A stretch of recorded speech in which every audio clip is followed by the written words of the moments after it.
What's up, guys, and welcome to a brand new episode of the NeoVintage podcast. I am Jabril, and I'm with Steve. Hope everyone's doing good. And for you guys who have never seen the show before, we're just two guys that like to talk over the biggest stories in gaming, and we love to start over what we've been playing. So, Steve, what have you been playing? So, more continuation from last week. So, I'm still playing a little bit of Samurai Jack. Did a gameplay for that, which should be up a little bit after this goes up. Awesome. So, still feel the same. You know, it's really good. It does start to feel a little bit more licensed game in the aspect that like something's just kind of empty. But the gameplay's still solid. It's still enough to carry me through. It's starting to do these sections where it kind of goes like 2D style, like almost side scroller. But you know, as I'm unlocking, like the skill tree in there is crazy deep, and I'm unlocking like tons of abilities and different aspects. So it's really good. I'm really enjoying my time with it. I'm probably gonna try to beat it this week, depending on how my schedule ends up being. So I did that. You know, of course, loving that Samurai Jack. Did a little bit more Battletoads. It's starting to get like super cringy. Really? Yeah, and I don't know, like. So I restarted it just to kind of get in there fresh, and then but that first biker level is like so long, and they're constantly just talking, and I'm like, oh, it's a little rough. It's a little rough for me, but then the gameplay is pretty solid. So it's probably be my last week with it if I even get back to it. Hopefully, just to clean up some achievements and I don't know, just to kind of support them with that. So liking Battletoads, but then for another video actually that should be coming out this week, I am playing. I hope I don't mess up the name. No Straight Roads. Okay. The music-based action game. Okay. And it's really weird. It's very almost. It feels very Double Fine-ish in an aspect. And I know a lot of people are saying that, where the style and all that really looks like Double Fine, like Psychonauts in a sense. But it's advertising itself more as a musical like action game. It's there. It is there, but not fully realized. You can kind of just go in and hack and slash. I mean, you're using instruments and stuff. But I'm having a good time with it in a sense. The story seems really cool. It's I don't know if you've seen anything about it. It's in the world where all music is, sort of banned, and it's just like EDM music and techno music and stuff like that. And you're playing as a rock group, a drummer and a guitarist, trying to really revolutionize music and stuff. So it's really boss battle-y in a way. There's not too many levels. There's some open stuff, but the voice acting is good and stuff like that. My only issue is that I did get it on Switch because I thought it just would be fun to have on Switch, and it's not the most demanding game, especially when you see the art style, and it surprisingly runs kind of bad. So my suggestion to anyone who is interested in that game, that it's available on everything. So I would suggest getting it elsewhere. If you only have the Switch available, you'll be fine. I mean, it's not unplayable, but you'll see a lot of when it tries to zoom out and make these nice landscapes, you see the blockiness, you see the rough edges, and I kind of wish I got it at PS4 or something like that. And how much is it? So pre-purchase, it was available for $35 everywhere. Okay. It was on a pre-order sale on everything, like PS4, on the PSN, on eShop and stuff. Then I had some extra coins on the Switch that brought it down to 20 something. It's also, I don't know how deep the game gets. It is a little, it seems a little steep for what it is. So far, again, I'm very early in it. So it's not crazy. I know they did do a physical version. I just don't know where it's available. I think a normal physical version too, not a limited runs. Okay. So I may cheat the system and get it physical on PlayStation 4 to see how much better it runs and stuff like that. But it's interesting, and I should have a gameplay up by the end of the week. If you're hearing this, it's done. So I just wanted to make sure it's up to quality. But I'm having fun with it. The music is good. It's surprising that a game where it's trying to say techno and EDM is big conglomerate and stuff, and rock is kind of the rebel music, and the soundtrack has no rock in it. So really? There's funny. some guitar riffs and stuff, but I'm why is all the music techno and stuff? But it's there, and I'm liking the two characters, Mayday, and he's got a weird name. I don't remember what his name is, but I'm having fun with it. And next week I'll probably have a more updated opinion on how I feel about the game. So what have you been playing this week? Yeah, but before mine, I do want to see yep. that gameplay of yours because that game just I've never really heard that much about it. This is the kind of my first time hearing about it. It like immediately sounded like a game from like the late PS3 generation. Like the whole analog versus electronic whole rock resurgence during Guitar Hero when Brutal Legend was coming out. Like it sounded like something from that era. So I'm like, wow, in 2020 something like that coming out. Yeah, it's made by a independent studio. I want to see what their name was. So it was published by Sold Out, and it's a Malaysian independent studio, Metronomic. I want to say it is. So, and it was supposed to come out a lot sooner apparently, but COVID, pandemic, and obviously them being a smaller team. But like to recap, the focus is on an indie rock duo who battle an EDM empire to free Vinyl City, which is the city it's called, from the control with the power of rock. And then the combat has listening to music, knowing when enemies are going to attack and strike, and stuff like that. So yeah, available everywhere: PS4, Xbox One, Nintendo Switch, and PC via Epic Games Store. Yeah, I'm gonna check that out. That sounds weird and interesting. I think you're gonna like. I think you're gonna like it. You'll see it, and I think you'll understand what I'm trying to get to, because it's a weird game to try to describe. So for me, I already talked about the two things mostly that I've been playing on the news show for anybody who's watched that. But the first one was Final Fantasy Crystal Chronicles Remastered. I've kind of had my like side eye on this game for quite a while, and Square Enix has been kind of remastering everything Final Fantasy for quite some time now. They pretty much show love to anything but the first 6 for some reason, but that's another discussion. But yeah, so I've seen this remaster coming. I was looking on Amazon, no physical, so I was like, all right, so I guess it's going to be a digital release, whatever. But what really caught my eye was the adding of multiplayer, which was interesting. So that means that they're adjusting this game in some capacity to kind of, modernize it in some capacity. So I was like, okay, that's kind of interesting. And I saw it went live finally, $29.99. I liked this game quite a bit growing up. I wouldn't say it was like a game that I was like in love with or that was like formative or anything like that, but I did have it growing up and I thought it was pretty fun.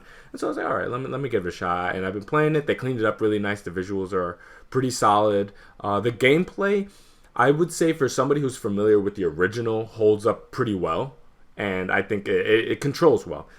For anyone who's never played Crystal Chronicles before and has only either played mainline Final Fantasies or not even that, I don't know if it'd resonate with them too much. Yeah. The game is a lot. It's weird. It's like heavier in terms of the way it tutorializes you and how much it has to teach you is probably heavier than the average Final Fantasy game. However, the gameplay in and of itself is hyper simple, and it's like that weird kind of balancing act of like they teach you a lot, but once you learn it, it's much simpler. Because again, like you kind of have 3 things that you can cast. You have kind of an action move that you can kind of just strength and brute strength someone.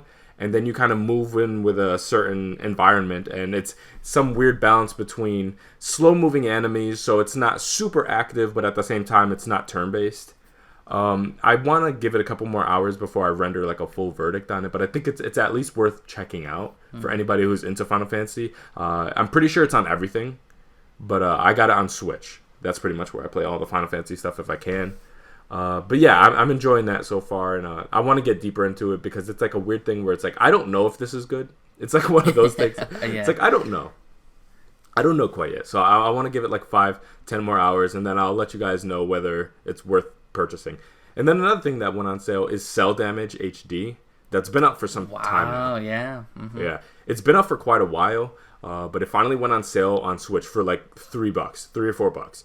And I've been meaning to get this game, but I always intended on getting it on the original console. I wanted my GameCube version. Yeah. But I was like, this is a fine thing to hold me over until I'm able to get my hands on the original copy. So I've been playing that, and it's perfect. It's perfect in every way.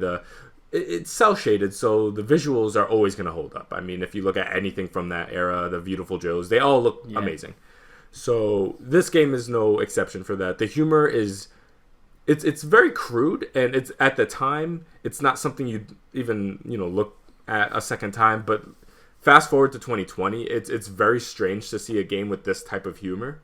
being on a Nintendo console in 2020. Like, it's kind of crazy hearing them talk super reckless and like very obvious sexual innuendos and stuff like that. But no, the game's really fun. The multiplayer is still there. It has 4-player couch co-op, which is awesome that a game in this, era still is able to do that. So it's a great game for any, person who wants to play multiplayer. I'm a psycho, so I play it by myself and I just kill NPCs. But have you played Cell Damage before? So yeah, I had it on my original Xbox, way back when, and I actually remember getting it at a flea market. The guy was selling it super cheap, and he was selling it for like $10. And my dad's like, "Oh, are you?" And he just got it for me, surprisingly, because yeah, the art style, not the art style really, but the character design, isn't like one guy a little devil, then there's a girl who's very sexualized and stuff like that. Voluptuous. So yeah. So I'm surprised he was just like, he probably just looked at it, looks cartoony. It was like $10, and I don't know. I guess I did my homework that weekend or whatever. And he got it for me, and then I loved it, especially because I grew up really playing Twisted Metal. Oh yeah. And obviously this is kind of in that vein of gameplay style. Obviously way more cartoony, so I was really loving it then. I've kept putting this in my cart on Switch because I was like, this feels good. And now that you did, I'll probably just bite the bullet and just like, let me pull the grab trigger. it. Yeah, just do it. I was like, just do it, because it's always on sale for pretty cheap. I was saying a couple bucks. I probably even have the coins to just get it, for quote unquote free. But yeah, I really like that game, and I've been wanting to go back to it for a long time. Ever since they did the HDs and then they ported it to Switch, I was like, I kind of want to get back to it because I remember enjoying it. And I thought I had the physical somewhere, but now that you reminded me, I don't. And I gotta hop on that now. So I'm gonna be searching with you because I want that game physical. I want that on my shelf. I don't know why. I just do. Yeah, maybe we could jump on the PS2 versions because a lot of the times the PS2 versions are way more accessible. Yeah, so it's usually I'll look into that later today, and maybe I could find some deals on eBay for us. Yep. All right, so we'll have more updates on games we're playing, and who knows, maybe I can talk about Cell Damage next week. Hopefully. But for this week, let's start getting into the news. I always say there's a variety of news, but we're in such a weird time where the weirdest news is breaking constantly, and let's discuss it. But like you said on the NeoVintage news that goes up usually live every Saturday on YouTube, we have our weekly Apple versus Epic update. So I'll read the quote really quickly. So, escalating its war with Epic Games. On Friday, Apple canceled the video game's publisher's account on the App Store. With the cancellation, the rest of Epic's games will not be allowed in the App Store. As of Friday, a search for Epic Games in the App Store shows no apps. Important to note that the judge on Monday ruled that Apple could not prohibit access to Epic's Unreal Engine, which is the software that a lot of developers use to build their games. And I cannot believe this is still escalating to this point. It's ridiculous. So Fortnite did do just their big new season update, which is a Marvel crossover, which I'll be honest, they got me. I'm in there. I'm playing this, trying to unlock Wolverine and Iron Man. But I usually like to do like a lot of those side missions on my phone, because while I'm at work, on lunch break, on my traveling to work and back, having Fortnite on my phone is super easy. It also used to run better on the phone than it did on Switch. Everything runs better on the phone than it does on Switch, unfortunately. Unfortunately, yeah. And unfortunately, it's over. So I still have the app on my phone before we get into the news. But the game is practically unplayable now on iPhones. So it updated, but you can't look at any of the costumes. You can't look at any of the battle pass. The market is gone. You can jump in and play, like Battle Royale, or I always call it Team Deathmatch, whatever they called it, and that's it. Everything else is gone from the menu. It's super empty. The backgrounds are gone. You get like 7 pop-ups saying, "Hey, you guys aren't playing a complete version." It comes up like 7 times. You have to close the same window where it tells you you're not playing a complete version because of Apple. Blah blah blah. So I'm gonna have to delete it at some point because it's become useless. But I think this is really starting to show the big guns, because Epic is not a small company. Apple's not a small company, and I don't see this resolving quick like we thought a couple weeks ago. Because the fact that Apple was trying to get to the point that people using Unreal Engine were gonna get their apps kicked off, which I was like, there's no way someone's gonna allow that, is ridiculous. And then they've stripped everything Epic off the market, which again is their right in their aspect, but now we're getting to the point where Like I'm saying, you dropped this huge update. People want to play. The mobile Fortnite players are a huge amount of people who are now having to switch over to console, Switch, and things like that. But what did you think of this? Because I didn't think it was going to escalate to this point. Yeah, I mean, I think it's really interesting that the court seems to make that distinguish between what's Epic and what is Unreal Engine that is owned by Epic. So the kind of locking out of the App Store is very, limited to Epic and all entities immediately associated with them, not everything that kind of spawns out. And that was a lot of concerns from a lot of smaller developers who use Unreal Engine, who, closely work with Epic in that regard, that is this going to spill over into affecting us? And at least for now, it seems like the judges are ruling to not have that impact every single person that's associated with Epic. But yeah, as far as Epic's concerned, they're presence on the App Store is completely gone now.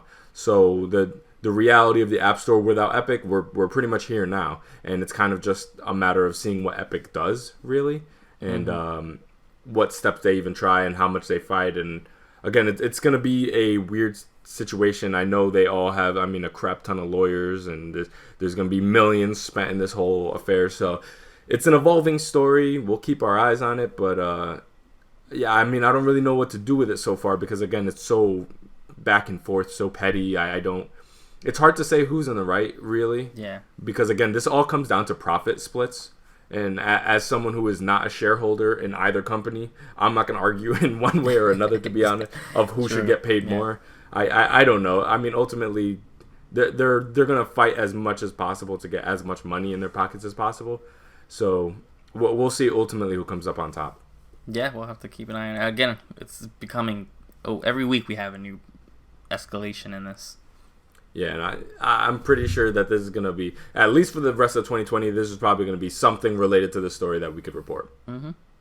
So I guess we could jump into the next story. Rumor alert, guys. Rumor alert. So don't take this as fact, but this is something that's being claimed around. So Nintendo will launch a new Switch hardware model early next year, a report citing manufacturing sources has claimed. Taipei-based newspaper Economic Daily News claimed on Tuesday that a new Switch would enter production later this year, with a launch planned on Q1 2021, which is very soon. According to the publication, the new Switch model will feature upgraded interactivity and improved display quality. And now with the improved display quality, the rumor is that where they completely lose me is that it can support 4K graphics. Which, yeah, okay. So a couple things to unpack here. First off, this is not the first time we've heard this rumor, obviously. When the Switch launched back in 2017, within a year of it launching, we started hearing about a Switch Mini version, a Switch Lite version, and a Switch Pro version. We had heard about that relatively early. Fast forward to now, we have gotten the Lite version. That's out. It's doing its thing. People like it. The Pro version, nowhere on the horizon. About a year ago, there was... when the story was circulating around, they had a shareholders meeting and they were like, as far as this next fiscal year is concerned, we are not launching any new hardware outside the Lite. So that kind of deaded that. And now here we go again, Q1 2021. I don't know if this is I don't think this is the launch of a new fiscal year. So it's interesting that they would fall there. But they're saying that, a Pro version, I guess, is going to launch around, I would imagine, the same date that the initial console launched, 4 years earlier. So that's kind of interesting. It would kind of be like its 4-year anniversary with a new console. I keep my eyes out a lot on handheld and screen tech specifically, and what certain tablets are capable of, what NVIDIA's doing with its graphics and stuff like that. Where the technology is at. And again, I'm saying this as kind of like an outsider, a layman. I'm not a tech expert or anything like that, but I keep my eyes on what seems to be possible. And 4K displays are obviously possible. Absolutely. 4K displays with controllers on the side running games natively on there, no cloud, no nothing, for $300 doesn't exist. Not a thing, as far as I'm concerned. Now, I think it's important to make the distinction. Are they talking 4K screen on the device itself or 4K up-res when it's docked? That is the distinction. If it can do 1080p native on the screen and 4K upscaling with a dock, maybe we could have it. But 4K seems a bit much because 4K, that would mean essentially that Nintendo is joining everybody else in where the tech is right now, which is not something we ever really see. I mean, they kind of work on a lag in terms of tech. And the Switch, though it runs at 1080, and you could say, oh, that's old tech and stuff like that. It's 1080 handheld.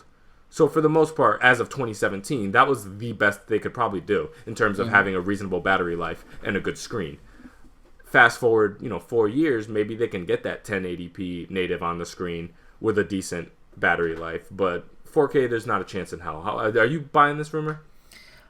No, I mean, there is gonna be another Switch, a Pro, a Plus, whatever they ended up calling, because obviously we saw with the DS family and the 3DS family specifically, they love to just make different iterations constantly, because they're not going to try to relaunch like a Switch. They're not going to try to do a Switch 2 yet.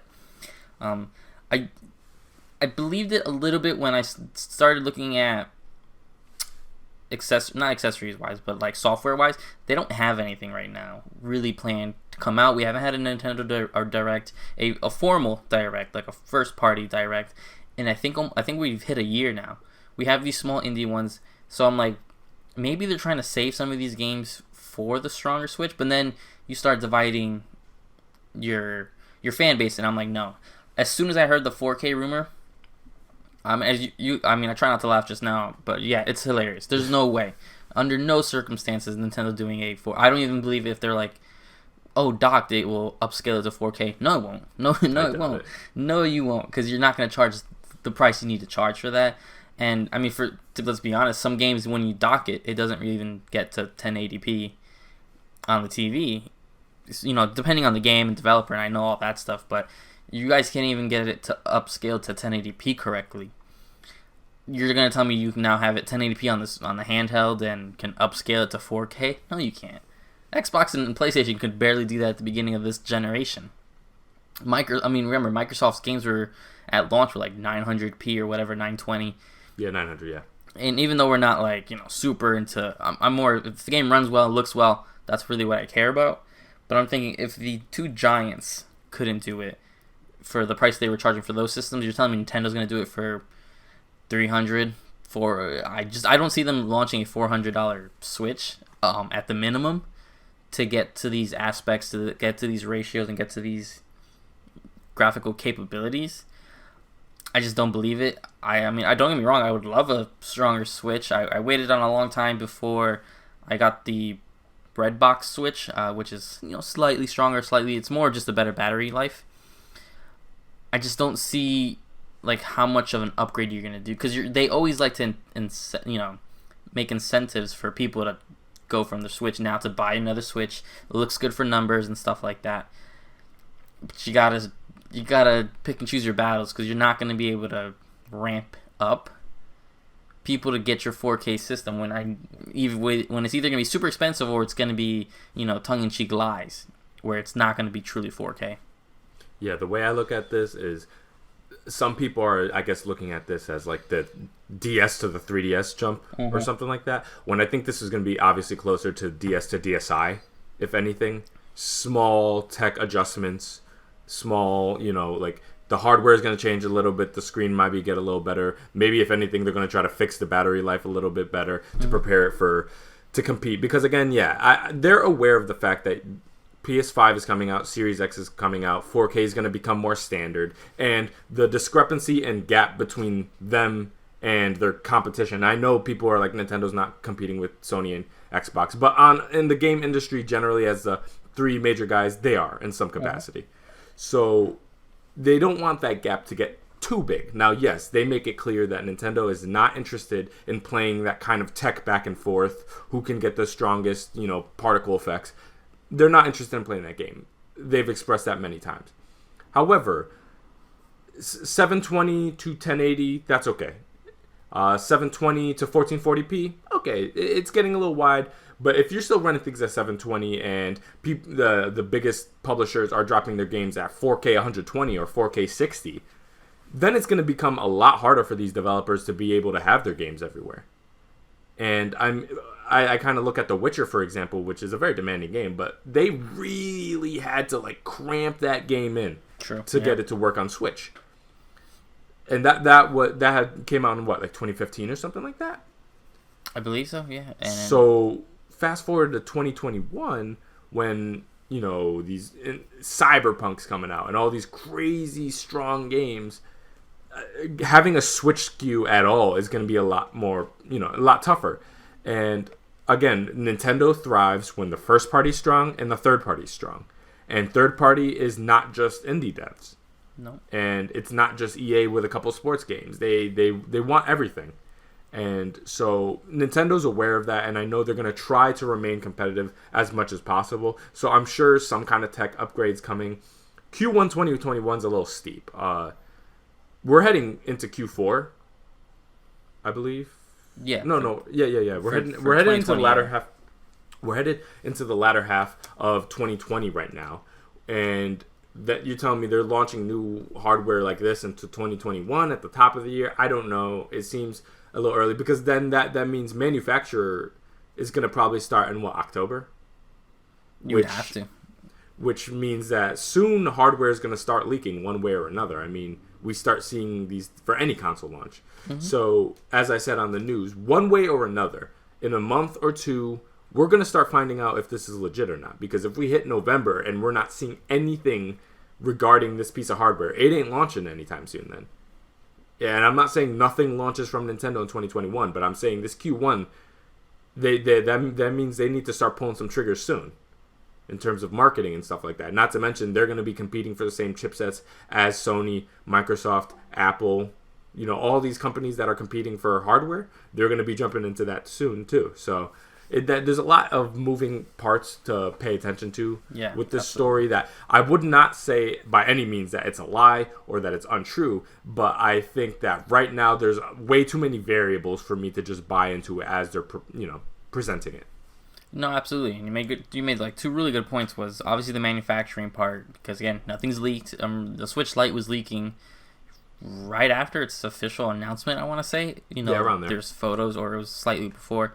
But the other big one is, third party. Like I was saying, Nintendo does not have much first party. Again, announced. I know they got like Pikmin 3 Deluxe or whatever, and the rumored, collections and stuff that are coming. But again, we have no confirmation. We have no leaks of that. Again, those are mainly rumors. Well, Pikmin was announced, but like the Mario 35th anniversary thing, completely rumored, nothing leaked. And so they're starting to really rely on third party right now. And these developers are going to get tired of making it to the super bottom line. Like, obviously, when you're making a game and they scale it on PC and these other systems, they work up. Having to do that giant jump from 720, let's say, P to jumping that to the 4K versions, they're going to get tired of that, and they have to start seeing the payoff. Because, I mean, look at, like, if you were waiting for Doom Eternal on Switch, that game was supposed to have been, it was supposed to be out by now. That hasn't happened and yet. that has not happened. They do not discuss it. And again, though Doom 2016 looked okay on Switch, that was also Doom 2016. Look at for when it released, and like you said, for Witcher, The Witcher it plays fine on Switch. It looks like a PS2 game. I don't care what anyone tells me. It's a slightly better PS2, like super early PlayStation 3 looking game on Switch, and draw distance looks really bad, lots of fog all the time. I mean, don't get me wrong, it's impressive that it runs there, but like you were saying, you're not getting Cyberpunk on Switch, and I would be completely flabbergasted if I saw that, because they're talking about having issues running it on PS4 Pros and Xbox One X's and S's, and though we do need an upgraded Switch, if it's not enough of an upgrade, like you're saying, the DS to the DSi was not like this giant graphical upgrade. The 3DS to the new 3DS, besides like 3 games, really wasn't anything. Like, it made some of your older games, I know like Smash Brothers on DS played a little bit better when you got the new 3DS. Xenoblade or something like that. Xenoblade and Minecraft, I think, were exclusive that they needed to have the new 3DS. Well, I know Minecraft was, and Xenoblade I think was too. That if you didn't have the new one, it told you not. You weren't gonna play it, and they have to be careful because you don't want to start doing that. You can't release the new Mario and be like, well, if you don't have the new Switch, you can't play Mario, because you're not gonna hear the end of it. Nintendo gets a lot of passes. You're not gonna get the pass on that. Absolutely not. All right, but we'll keep an eye on it. Again, like you said, we should hear something soon if it's true. Who knows? Again, the only other part is that we keep hearing this rumor like every 6 months, a new stronger Switch is coming out, but we'll see. All right, so going on to the next story, PS5 pre-orders, sort of. So pre-orders for the PS5 seem to be getting closer, obviously because we are like 3 months away from release. Sony is opening online registrations to possibly receive an invitation to be one of the first to pre-order the console directly from PlayStation through their PlayStation store online, their like super direct store, which I have not tested yet. They are selling certain like control colors and headsets and stuff through that. This is ridiculous. This opens up into a different conversation on we have not got pre-orders, release date, or pre-order pricing for not just the Sony system, but for Microsoft as well. And the fact that they're doing these little circles to dance, like, don't get me wrong, I did the thing where I'm registered with like Best Buy, Target for, first notification when the PS5 and the Xbox Series become available for pre-orders. This was even a dumber version because this one you had to use your PSN gamer tag or something to register. The ID. And don't get me wrong, of course I did it because I gotta get me a PS5. But it's time. I think it's time that these two guys, someone has to bite the bullet. They're not announcing price. They're not announcing release date. We're obviously getting these systems. I want to say either the week of November 13th or 17th, if I'm looking at dates correctly. Yeah, that's the next story we talk about the launch leaks, but that's around where they're saying. Yeah, true. So I'll save it more for that. Come on, guys, we're 3 months. We're at the end of August. Today's August 30th. We have September, October. So you're really looking at 2.5 months maybe. And I think this is just such a weird way PlayStation is doing this. And then, again, Xbox is super quiet. I think this is just a weird... What did you think? Because I got excited when I saw this story going around. I put everything down. I punched out for lunch like super early. And I was like, I'm pre-ordering this right now. And then I saw it was register your gamer tag. And I was like, this is ridiculous. What was your reaction to this? Yeah, so they sent out the link. And yeah, I thought it was the pre-orders going to there. And since it was straight through the PlayStation site, I was like, oh, cool. Maybe they're like dibs. Doing like... Yeah, like first dibs, or if you pre-order through them, they just will make to order. So like everybody who goes through the site, now we know what demand is, and you're guaranteed a thing. You don't have to worry about it. But I went there, and they were like, "All right, you're signed up to. We'll let you know if you get chosen." I'm like, "What is this? The draft? Like, what is going on?" I'm like, and I am petrified at this launch. I haven't been this scared for quite a while. Mm-hmm. The last time I've probably had this amount of anxiety about a new console was probably the Wii, honestly, because there was a lot of scarcity nonsense with that too. And when that came out, I was well aware of that being an issue too, and I wasn't able to get a Wii until way late into the generation, like a year or two. Mm-hmm. So, I mean, I've had concerns since they announced this machine, and as it gets closer and closer, I get more and more apprehensive because the information's not coming, which tells me that everything's gonna probably hit very close to launch, which means that pre-orders are going to go up really suddenly, which is really close to launch, and everybody's going to swarm at the same time, and it's going to be a mess, and tons of people are not going to be able to get the machine, and BestBuy.com is going to go down, and Amazon's going to freeze up and not ship for another 3 weeks, just like they did with the Switch. Like, it's going to be a mess. And going straight through PlayStation is what I'd prefer to do, because I don't trust Amazon much anymore with their ability to get things on time. I like the site themselves, but in terms of getting things on time, it's very hit or miss with them. So yeah, I have significant concerns about where I pre-order this machine through and how the whole thing's gonna go. And I mean, I'm gonna try my best. I'm gonna, pull up all the tabs with Target and Walmart and Best Buy and hope that I can secure one, but something tells me that might not even be enough, because I feel the demand for the PS5 from what I'm looking at online is a little different. Like, I think people are excited about the Series X. I think people are excited about the PS4 and the Xbox One in some regards. But the PS5 hype right now is a little different from what I'm feeling. Like, I feel like obviously the pandemic plays a role and stuff like that, but people are ready for this machine. And I'm not just seeing people I'm seeing casuals ask when the pre-orders go up. Like, when do you see that? Yeah. Yep. Like and we're not talking about like somebody walking into a GameStop and being like, "Hey, I heard this machine was coming out. When's that coming?" Not that, passive inquiry. I'm talking about like people are in the comment sections on Twitter, like casual non-gaming accounts being like, "Hey, when is this machine going up for pre-order?" And I'm like, we're competing then. We're competing with the normies here. This is going to be an issue. Yeah, it's gonna be terrible. I mean, I have a friend who he says it's not a big deal, but I keep telling him he works at Best Buy. I'm like, of course you think it's not a big deal because you're gonna be there before opening and you have your connections to get the pre-order you need to get. But I was like, I'm hoping PlayStation announces the day that pre-orders will go live. I'm not working from home. I'm gonna have to take the day off. I have to take the day off so I can sit here, make sure my computer's plugged in, get the strongest internet connection I can, and try to get a pre-order because my go-to thing is for Amazon, and Amazon has not been able to deliver they've been slipping much things for me. They literally just sent me an email this morning because I had pre-ordered Avengers on Amazon to get in the beta, and then I was like, it grew on me, so I was like, yeah, I might get that game. And they just emailed this morning saying, "Oh yeah, we don't know if we can get it to you by release date." And then you see what I mean? And they did the same thing for Tony Hawk Remastered 1 and 2. They just sent me an email as well. They're like, "Yeah, we don't think we can get it to you the same day, but we'll let you know." I'm like, "Come on!" And it brings me back to Switch days when I'm a crazy person. So I pre-ordered my Switch on Amazon that first day, that morning after when they pre-orders went live. I pre-ordered it. And for some reason I had a gut instinct and I pre-ordered it on GameStop as well.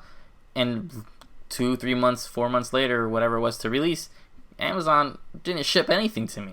So luckily I had my GameStop one pre-ordered because Amazon just didn't. They didn't even send me an email. And then you had like big online personalities like saying the same thing like, "Hey, I don't have a Switch on release day." Like Brian Altano from IGN and Damon Hatfield from IGN, I think they both were like, "Yeah, we don't have it." And it took like 3 weeks to get them through Amazon fulfilled completely. 3 weeks. That's ridiculous. And I know Nintendo and Amazon have always had this weird relationship where they don't want to sell hardware there. I just don't see amongst this. I mean, if Amazon can't get me Avengers, which come on, Avengers. Don't get me wrong, we're you and I warmed up to the idea of this game. But it's not lasting. It's not in the demand the way it is. And you're telling me you can't get me that? You can't get me that on release day? And I even think, I'll be honest, I think I even did the deluxe edition because shout out to Wario64 on Twitter. I think it was on sale one time, so I got the super low price. But you can't get me the deluxe edition? So, I mean, it worries me, and Amazon just hasn't been there. And not just for video game related things. So it's like, I will pre-order this wherever I have to pre-order this from. I made an account everywhere, and it's just rough that we're still just waiting. We're just sitting and waiting, and it's starting to really get annoying and stressing me out. Yeah, well, next gen's coming. Target, don't let me down. All right, so I guess we can go straight into the next story, which ties into the previous one, which is the next-gen launch leaks. Now, according to VideoGamesChronicles.com's development and retail sources, now, again, keep in mind these are sources, but this is a journalistic entity, so they do have vetting and stuff like that. So I would say take it with a grain of salt, but don't look at it as like a straight-up lie because there are reputable sources there.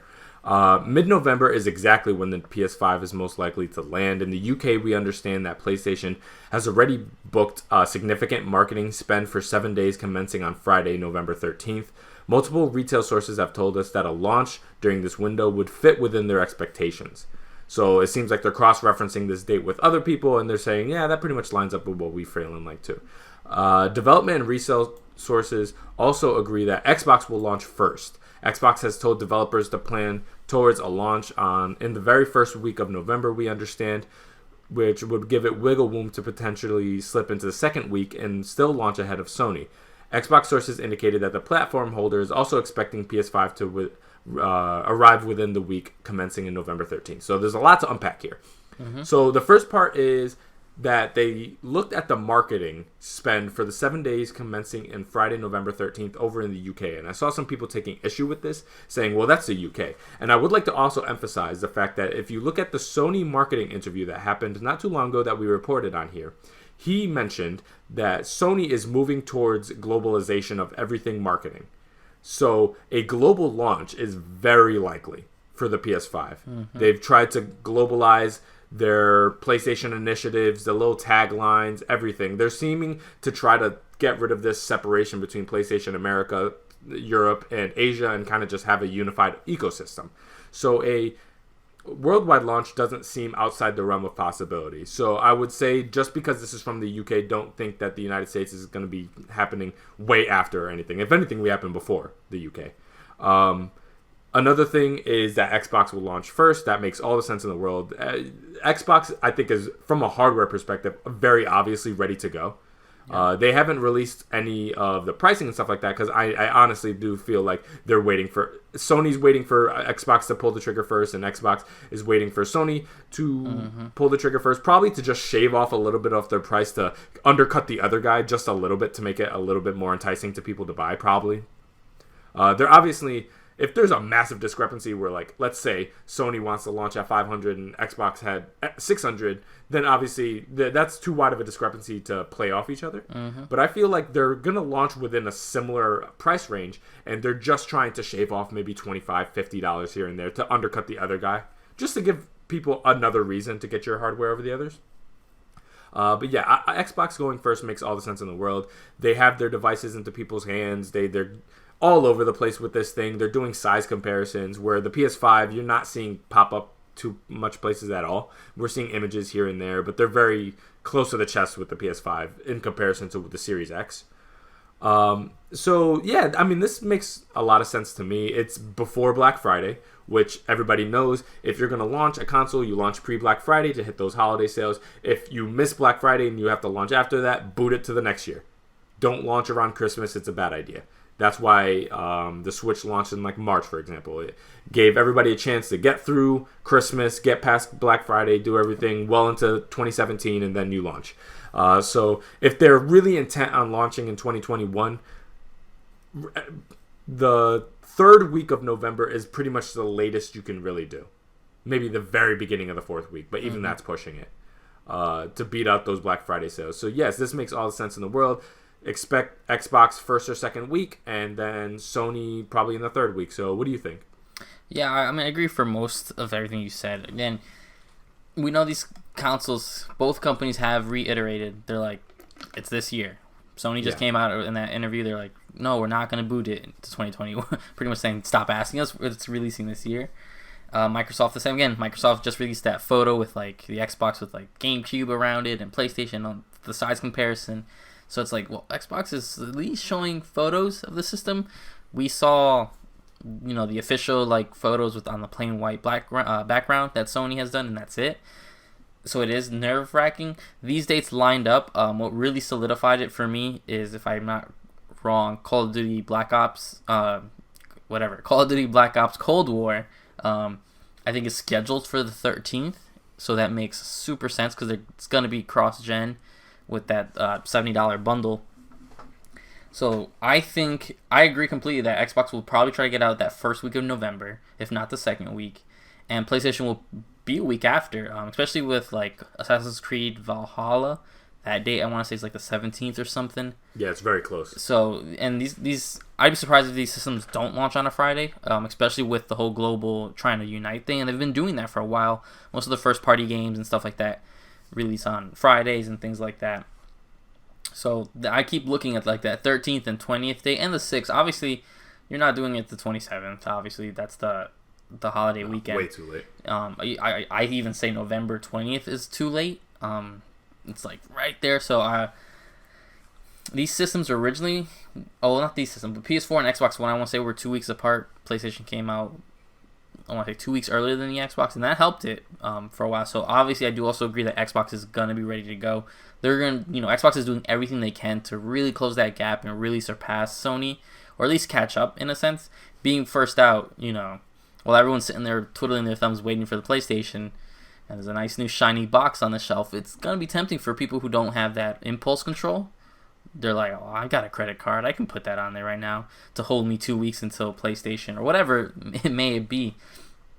But these dates are all but confirmed. Between like these big hitters, Assassin's Creed, Call of Duty, all these other big hitters, all the sports games that are lining up right before like that November release just makes a ton of sense for me. You know, Control releasing their Ultimate Edition. I think it's already out, I guess. I don't even know. Like end of August, so yeah, it has to just come out. I know on Steam it's up there or whatever, on Epic Games.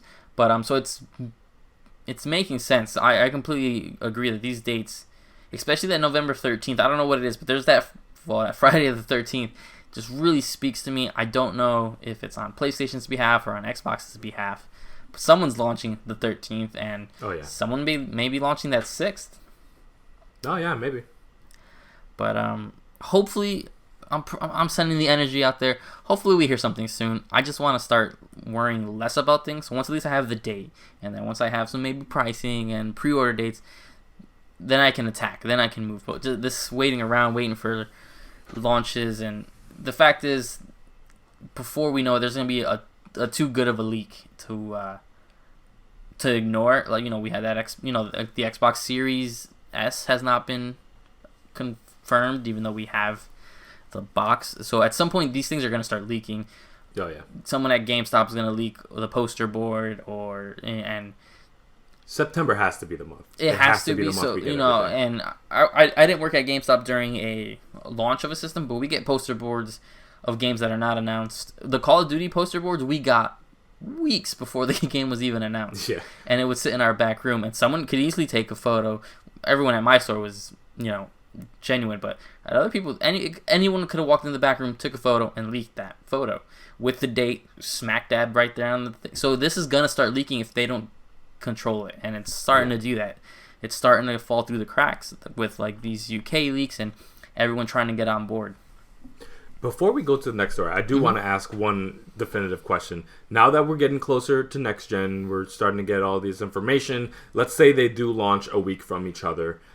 Pricing aside, availability aside, are you going for one console over another, or are you really have your heart set on getting both? First and foremost, I need the PlayStation 5. I need the PS5. That's my goal. And like I've said on the show before, I will settle if I have to get an all-digital version, because I think it's going to be slightly easier to get that. And then later down the line, because I understand backwards compatibility is not going to be what it is on PlayStation. So my goal is to be able to play Miles Morales and like Ratchet and Clank, which are both confirmed to be launch window games, not launch games, but at least launch window. So PlayStation 5 is where I'm at first.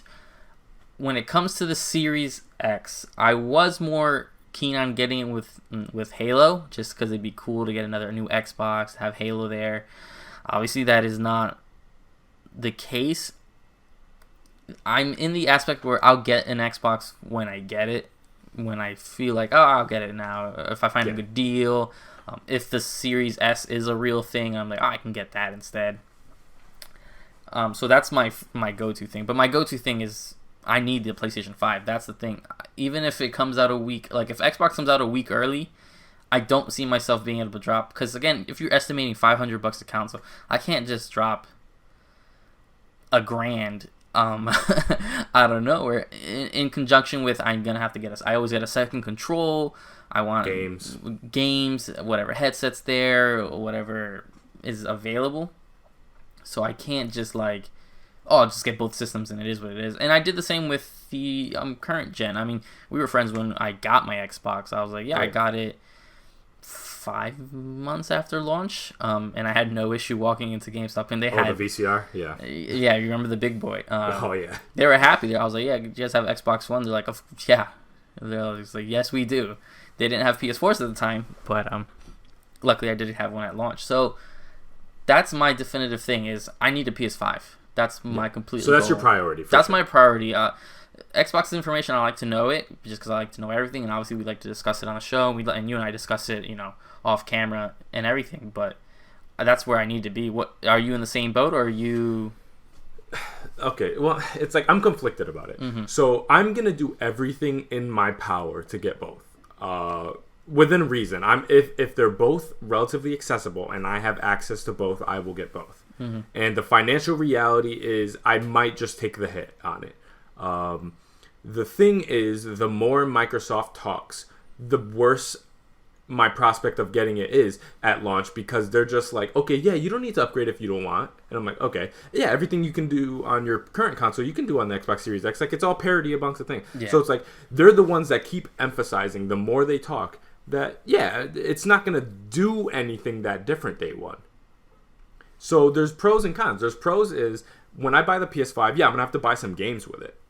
When I buy the Series X, it's fine. I already have a Game Pass subscription. I'll have access to everything day one anyways. That's true. With all first party, that's what I mean. I'm talking only first party. Third party, it's going to go back and forth depending on which one runs better. If they run the same, then I don't know. PlayStation 5 obviously has to take my priority because of the exclusives. At the end of the day, yeah, the biggest Xbox exclusive that's coming to Xbox Series X, which is going to be awesome, is Halo. That's not coming until 2021. So that takes away the launch kind of energy. Mm-hmm.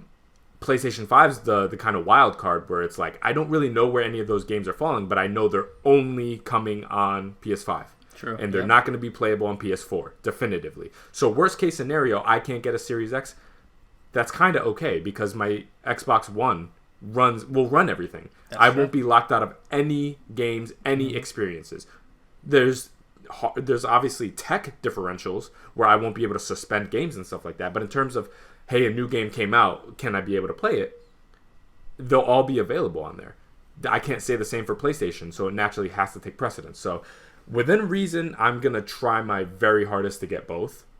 But as of right now, if I only have access to one, I have to pull the trigger on the PS5. And that's not, obviously, neither of us are Sony fanboys, but it's just facts are facts. And Sony has a different value proposition of upgrading compared to Microsoft, where Microsoft is definitely trying to ease you into the next gen. And when you ease people into the next gen, people are not going to pull the trigger. As hard as, obviously, your competition is, where they're like, nope, you're only going to get experiences here. Well, it's like, well, then I got to get that one. Yeah, exactly. But I am concerned about the demand differential, where it's like PS5 I might not be able to get my hands on, and Series X I might. So there might be a reality where I have a Series X and not a PS5, but I'm going to try to make that not be the case. Yeah, I'm hoping not. Now, are you okay with compromising, and what if you can only get the PS5 digital? I'll take that. It's not ideal. I just would... I'm a physical gamer at the beginning of the PS4. This COVID has turned me more into a digital gamer, just out of necessity. Yeah. Yep. And again, I like my physical games, but as they take the booklets away, as they include less in the game, as the installs become bigger and bigger, and now because the games are not easy to get your hands on, almost every reason to be physical has dissipated for the most part. Yep. Now that I get a physical disc and I still have an 18 gig install, what is the disc for then? Okay, it's on my shelf, that's cute, but that only takes you so far. And as I dive deeper into retro, my shelf space is being occupied way more by Genesis stuff than PS4 stuff.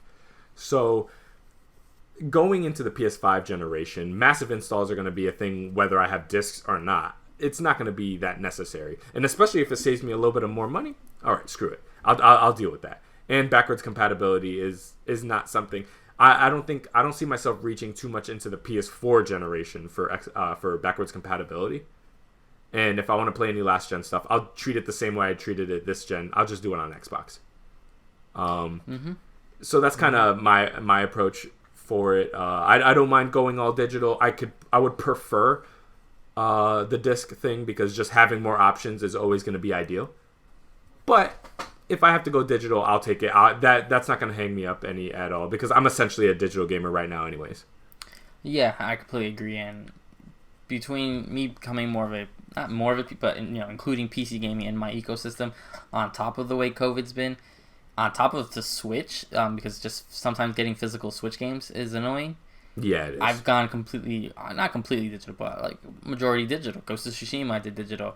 Last of Us, though I ended up getting the collector's edition, on launch day, I got the digital version, and most of these games I got, like the last physical new game I got was, I don't know, Resident Evil 3, because it was like $40 on Amazon. Yeah, so it's weird. I think it was Resident Evil 3.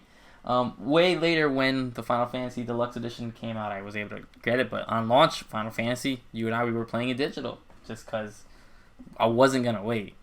You know, if Final Fantasy really got that short end of the stick when it was stuck in between everything. But besides that, I mean, if I have to go all digital, I'll go all digital. That's not an issue. And at some point, I probably will get a second PS5, or my wife will, someone will want one, and I don't know.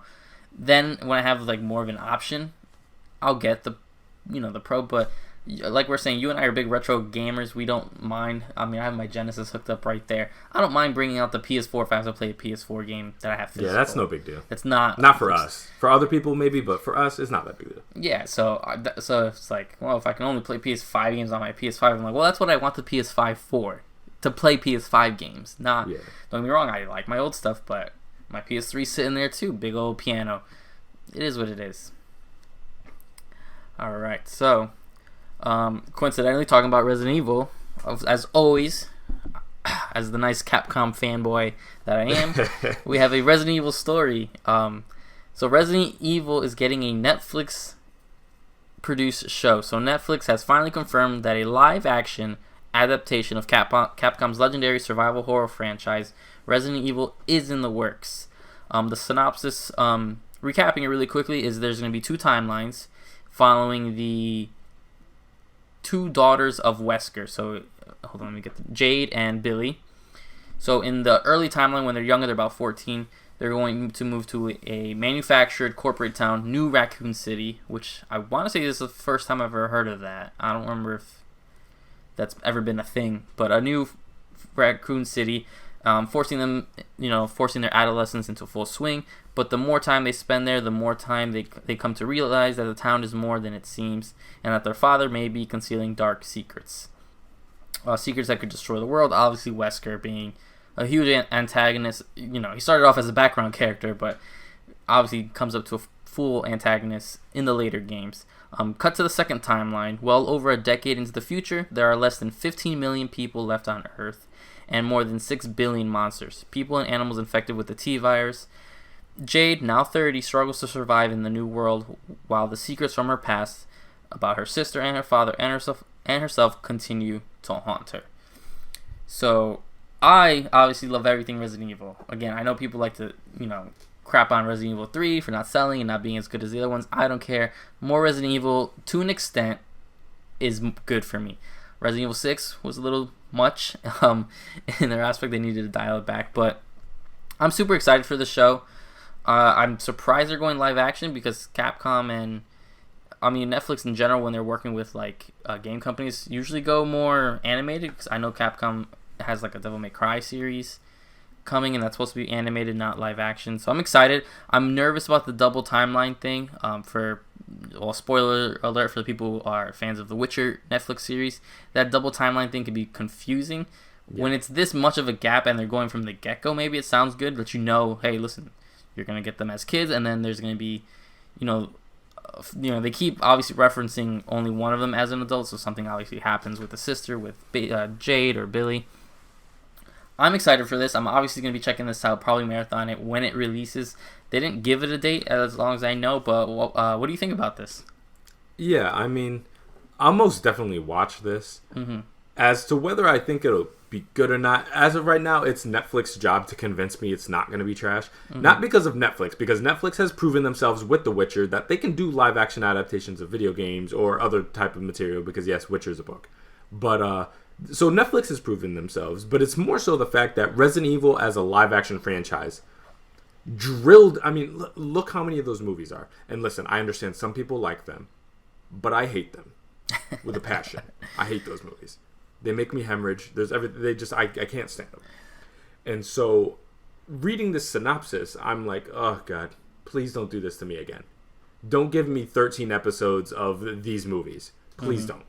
Because that's the vibe I get with the 2 kids and the new Raccoon City and a whole bunch of creatures. And I'm like, I hope with the whole teen angst edginess, it immediately brought me back to Resident Evil 1, the movie from 03 or whatever. I'm just like, I can't with those movies. So I'm hoping it's gonna be good, but I won't crap on it because again, I haven't seen it yet. I don't know who they're casting for what. I don't know what the writing. The double timeline thing could be convoluted, but then again, Resident Evil storylines and narrative structures have never been the most conventional. Mm-hmm. So in many ways, they could capture the spirit of Resident Evil. But the problem with Resident Evil is, I said this on the news, it's hit very high highs and very low lows. And this can fall anywhere in that. So when it comes to Resident Evil, I never know what to expect. When I saw that they announced, Resident Evil Biohazard, or the 7th one, first person coming off of 6, I was like, oh, that's going to be trash. And it came out to be great. Mm-hmm. And then they did Resident Evil 2 Remake. It was amazing. And then I was like, oh, they're turning out another one. 3. Oh, I love 3. Or I love the idea of 3 because it's in a city and stuff like that. It's going to be awesome. And it came out, So it's hard to predict with them sometimes because their level of care varies sometimes. Sometimes it's Resident Evil 4. Sometimes it's Resident Evil 5. Sometimes it's 6. But then sometimes it's 7. You know what I mean? So it's very hard to predict with them. And especially when you take it outside of the medium of video games, there's no way I could even begin to predict how this is going to turn out. I have no clue. If the games are inconsistent, I could only imagine how the show is going to be. It could be the best thing I've ever seen on Earth, or it could make me throw up while watching it. I don't know. But I hope and I pray that it's great. I think, personally, if I had my choice on how this comes, hit up Adi Shankar, the guy who did Castlevania. Yep. And who's doing DMC and doing his own little universe, and plug Resident Evil right into there. That's where I think it belongs, personally. That's just me. I think it as a anime style, hyper violent, animated type situation, I think it resonates way better than a live action is going to work. But that's just my opinion. And I'm going to keep an open mind to it. No, yeah, I agree. Don't get me wrong. Even though I'm a Resident Evil fanboy, I admit when there's lows. So those movies, the 6 of them. It's funny because I just finally watched the final chapter last night. How was it? Oof. Phenomenal, right? Oh man. Godfather who? I enjoy those movies. Don't get me wrong, but people are like, "Oh, so you like them?" I'm like, no, I like to watch them. Oh no, they're not. They're not. Enjoy and think are good are different. Yeah, they're completely different. Don't get me wrong. That first one with the lasers and Michelle Rodriguez that's a wild and scene. the Red Queen. And that laser thing comes back in the final one. Don't get me wrong. So the bar's set pretty low live action wise because of those 6 movies that have been coming out for what seems like forever. Don't forget, on top of that, they are rebooting the live action movies at some point. As soon as the final chapter came out, I remember the interview. They're like, "Oh, we're gonna do another." After Monster Hunter, which. Oh God, we don't acknowledge Monster Hunter.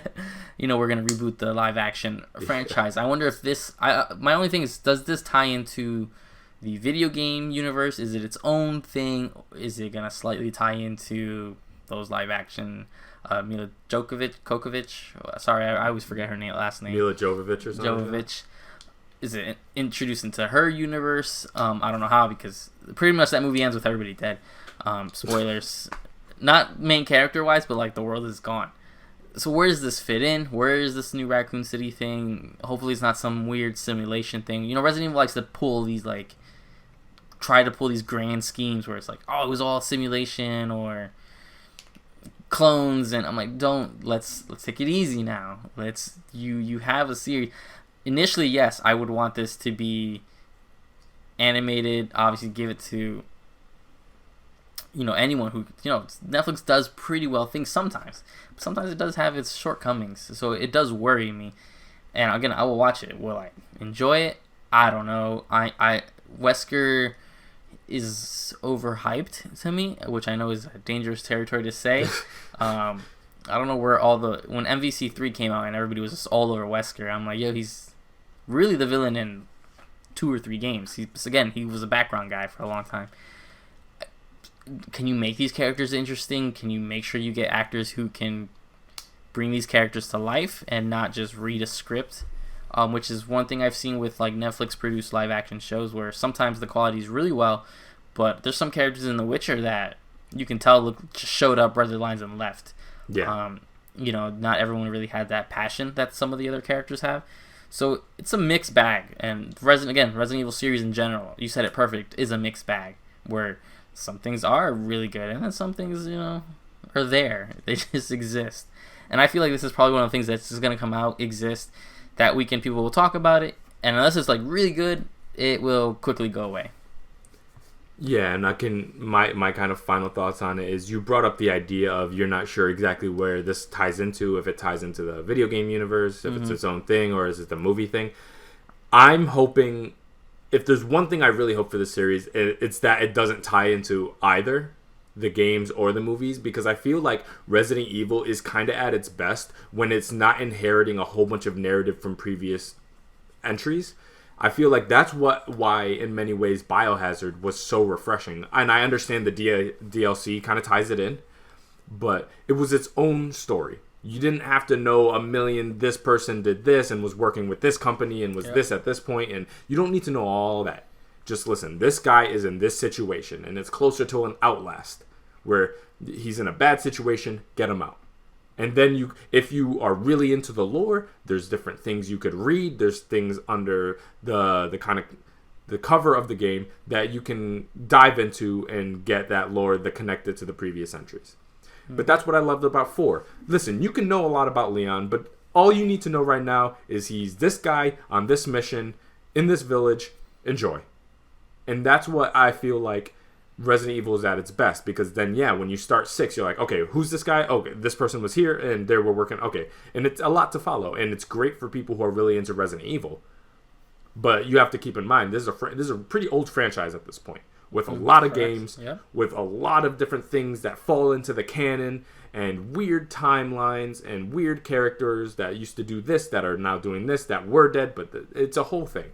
So I feel like the less they inherit, and the less they just set it up, and it's like, listen, these are 2 kids who are the children to this guy who did something really, really bad. They could just say he was a domestic terrorist at one point, working for this company that was really shady, named Umbrella, and this is their story. Leave it at that. You don't need Ada Wong, walking in the background. We don't need all that. Just tell their story. And then, towards the end of the season, you can have little Easter eggs connecting. It's like, oh crap, I know him. You know what I mean? So that's I feel like how they should handle it. But hey, what do I know? Yeah, we'll have to see. We'll have to see where they go with it. And again, I don't know how early, because no cast has been confirmed, no directors have been confirmed. This may never even come to fruition, for all we know. That's true. Yeah, it'll come the same time as that CG Zelda Netflix show they were working on with Nintendo. Yeah. So I guess we can move on to the loose topic, and this is a very interesting one that I kind of thought of because I saw an article post on IGN, and it's a term that we saw pop up before, and so I kind of wanted your thoughts about it. So Microsoft has tapped into top talent from Bungie and Crystal Dynamics to join its mysterious quadruple A studio, The Initiative.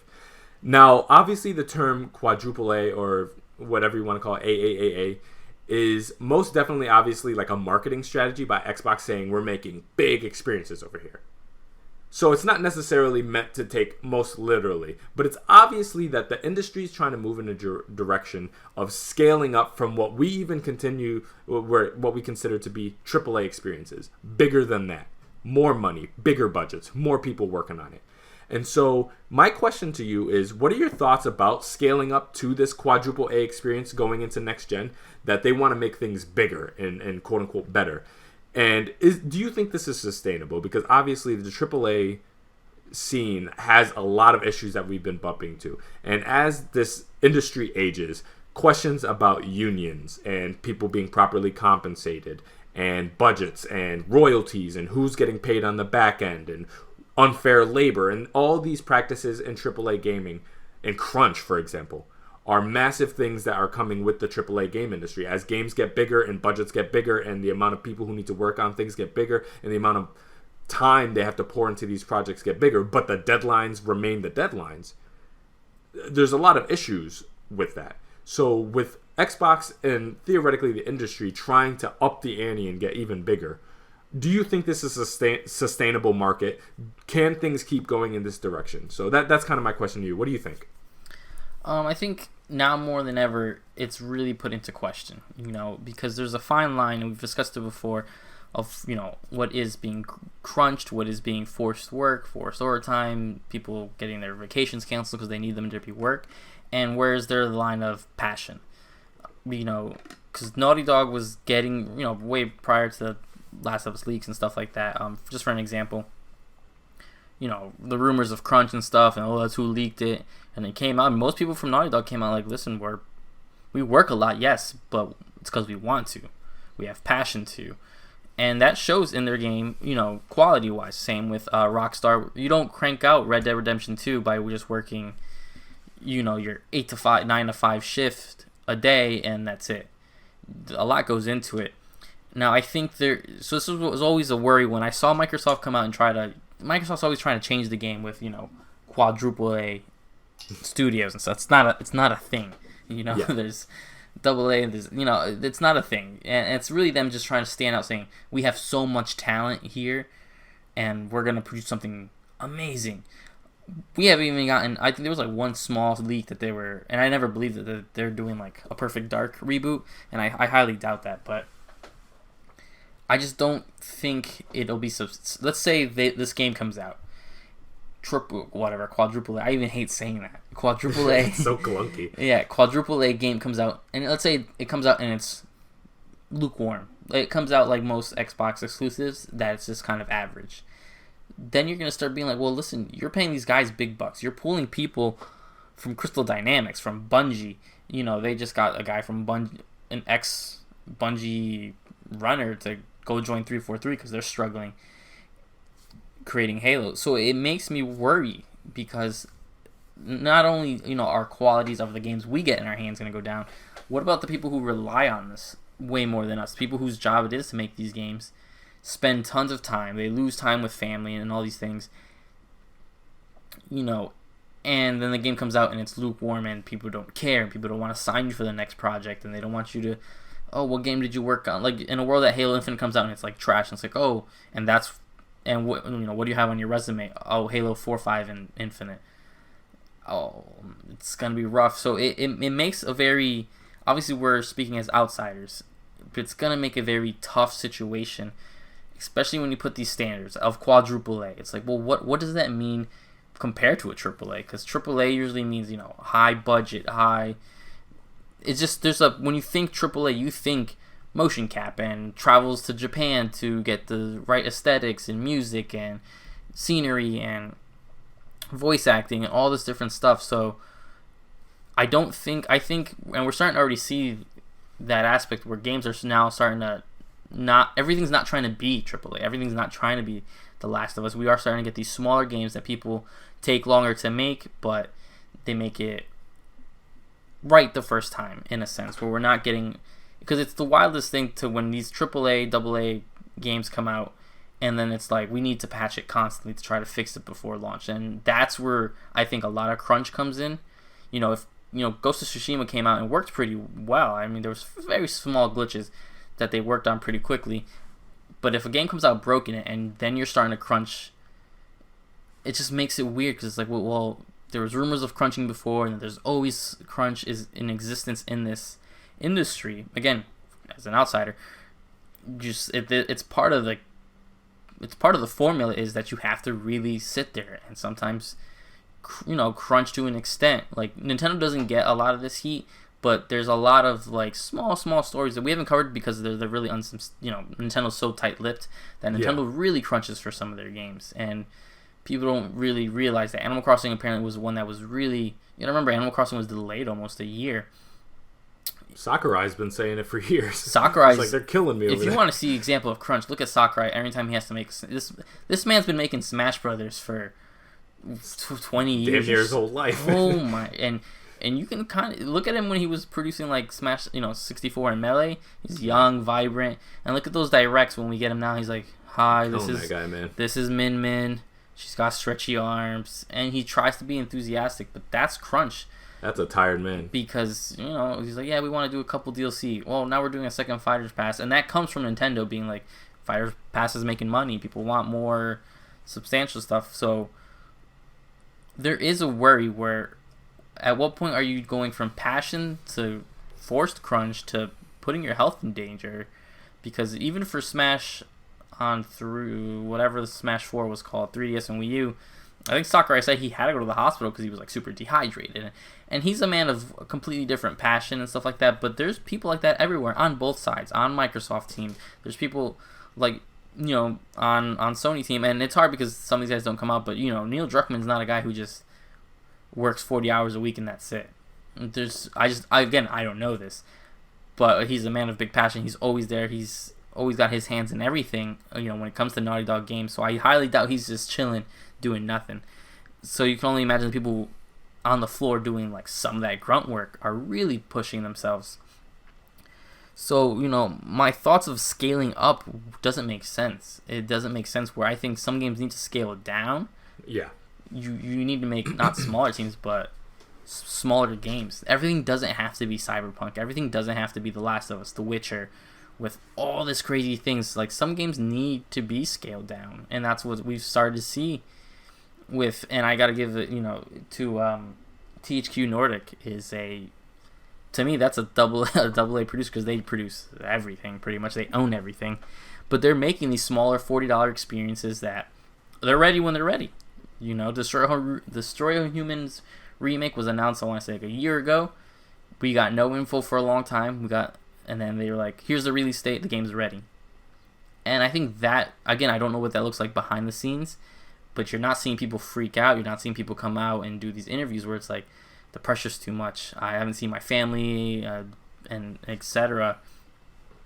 So when you see that quadruple A aspect, it almost worries me more. And it's like, at what cost and at what product is that going to be released to, Yeah, when I see quadruple A, some people could take that literally, but what that communicates to me is the general thought patterns of some of the higher ups at these companies, that it's a war of escalation.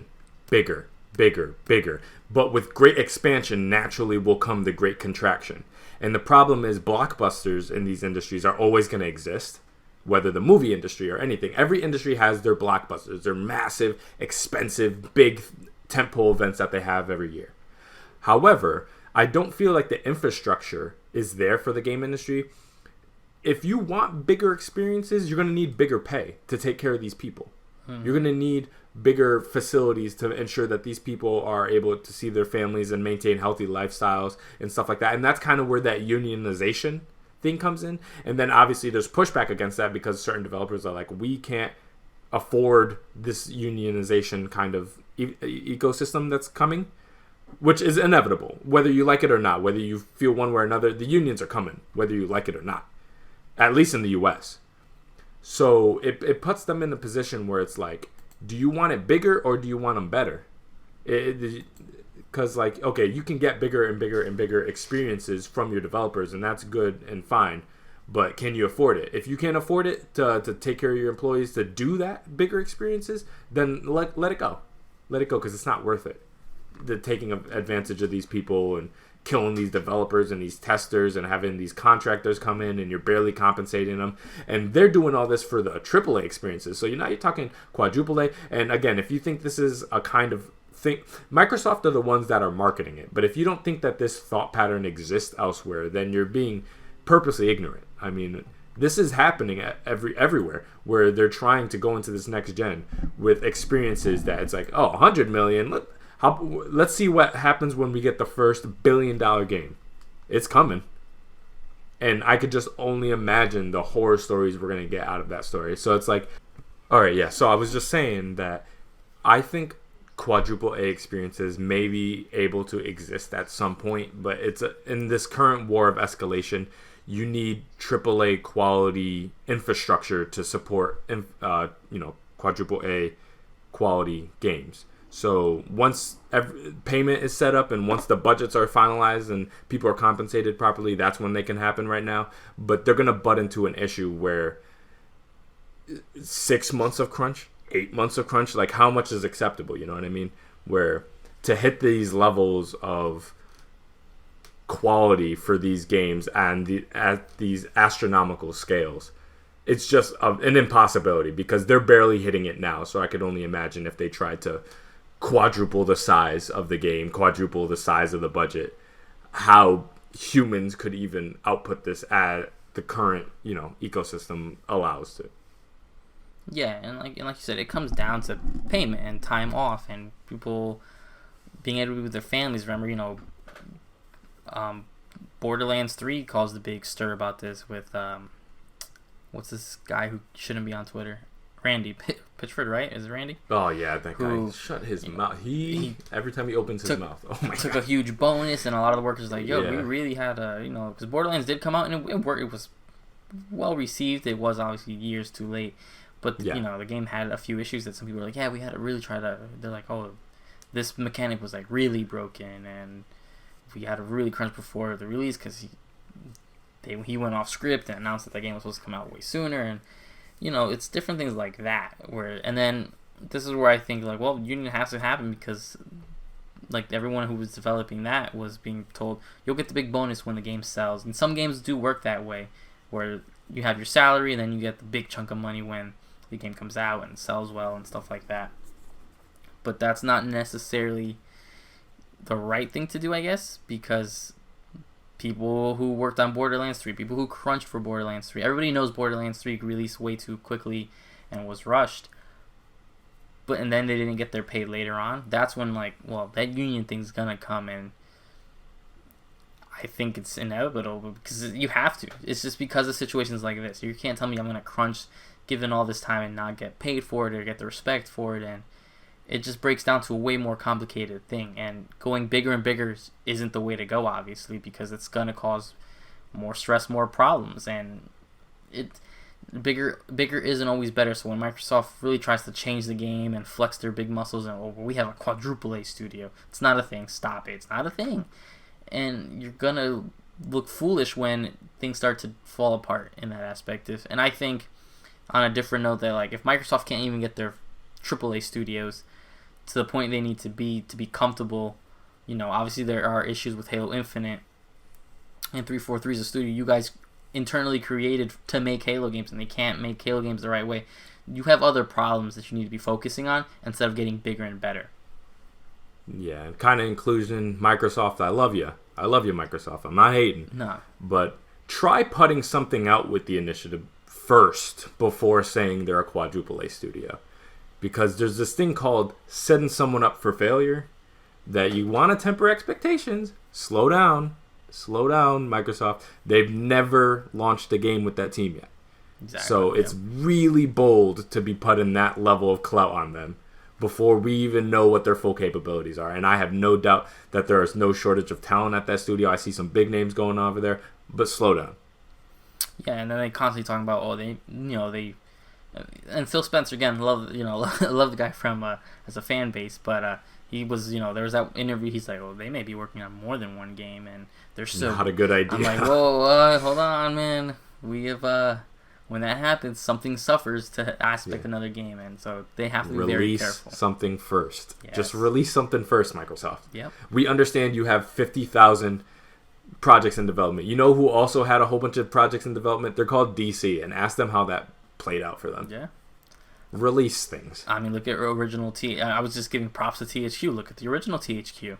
Yeah. They were releasing things left and right, and they had so many teams, and we get more games now than ever, but there was a time, PS2, PS3, where we were getting tons of garbage, let's be honest.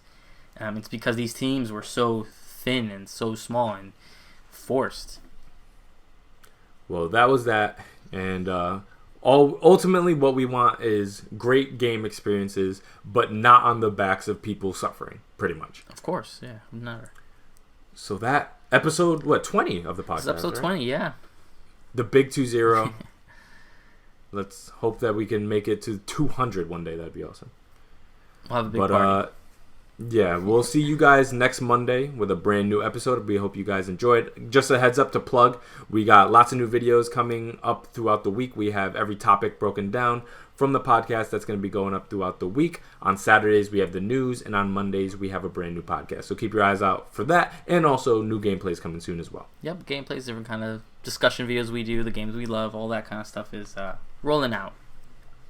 So, this was the NeoVintage Podcast. I am Jabrell, and I am with Steve. Hope you guys enjoyed. And we'll see you guys next week. Bye.